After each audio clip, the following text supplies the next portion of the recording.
നേരത്തിലായിട്ട് ഒരു മനുഷ്യനെ കാണുന്നില്ലല്ലോ പഠിച്ചോനെ. ആളെ കിട്ടിപ്പോയി മതി. കാണിച്ചു തരാം.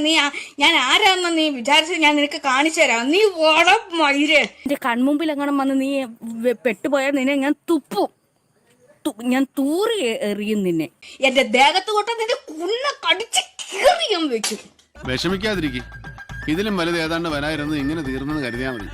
എന്റെ ദേഹത്ത് തൊട്ടാല് കേട്ടോ, ഒന്നുകിൽ നീ അല്ലെങ്കിൽ ഞാൻ ആരെയും കൊണ്ടെങ്കിലും നീ എന്നെ കൊല്ലാൻ വന്നാലും ശരി തന്നെ. ഞാൻ മരിക്കുവാണെങ്കിൽ മരിക്കട്ടെ. നിന്റെ ഫോട്ടോ എന്തിനാ ഞാൻ കാണിച്ചെന്നറിയാവോ? ഞാൻ ഫോട്ടോ കാണിച്ചത് എന്താന്ന് വെച്ചാൽ ഞാൻ മരിക്കുവാണെങ്കിൽ നിന്റെ തിരുമോന്ത കാണാനാ, നിന്നെ പെട്ടെന്ന് പിടിക്കപ്പെടാൻ. അതിനുവേണ്ടിയാ നിന്റെ ഫോട്ടോ പിടിക്കട്ടെ. പോലീസുകാർക്ക് പിന്നെ ഒരുപാട് കിടന്ന് കഷ്ടപ്പെടരുത്. അവര് ആ പാവങ്ങൾ കിടന്ന് ഒരുപാട് കിടന്ന് കഷ്ടപ്പെടരുത്.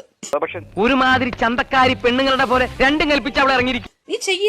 നീ ചെയ്താലും നീ പരമനാറ് തായോളി പുണ്ടേ മോനെ. നീ എന്റെ ഒരു കൈവതം ഞാൻ തെറി വിളിക്കുന്നത് നിർത്തിയെന്ന് കരുതി നിന്റെ ഉള്ളിലിരിക്കുന്ന തെറി ഇല്ലാതാവുന്നില്ല. അതുപോലെ തന്നെ ഞാൻ തെറി വിളിച്ചാൽ ഈ ഭൂലോകത്ത് നീ ഇനി എന്നെ കൊന്നു കളഞ്ഞാലേ ഈ ഭൂലോകത്ത് അനേക സ്ത്രീകൾ തെറി വിളിച്ചുകൊണ്ടേയിരിക്കും.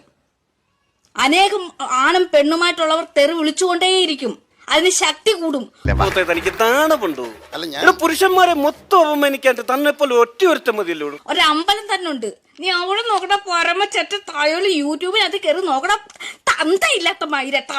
കിട്ടേണ്ടത് കിട്ടിക്കഴിഞ്ഞാൽ തോന്നേണ്ടത് തോന്നാൻ ഇത്തിരി സമയം നല്ലതാ. തന്തയില്ലാത്ത മൈര, തന്തയില്ലാത്ത പുറി മോനെ മൈരനങ്ങ്. എനിക്ക് വേണ്ടി എന്നെ സംരക്ഷിക്കുവാൻ, എനിക്ക് വേണ്ടി എന്നെ പ്രതികരിക്കുവാൻ, എനിക്ക് പ്രതികരിക്കുവാൻ എനിക്ക് ഞാനേ ഉള്ളൂ. ഇതിൽ കൂടെ നീ എന്താ വേണ്ട? എന്നെ രക്ഷിക്കുവാൻ ഞാനേ ഉള്ളൂ. വേറെ ആരും ഇല്ല. ഈ പറയുന്ന നീ ഒന്നുമില്ല. എനിക്ക് വേണ്ടി സംസാരിക്കാൻ ഞാനേ ഉള്ളൂ. ഒരു വെടിയും മിന്നലും മാത്രമേ എനിക്ക് ഓർമ്മയുള്ളൂ. ഞാൻ പോട്ടെ, പോകാൻ വരട്ടെ. ഇഷ്ടപ്പെട്ടെങ്കിൽ ലൈക്ക് ചെയ്യണം, കമന്റ് ചെയ്യണം.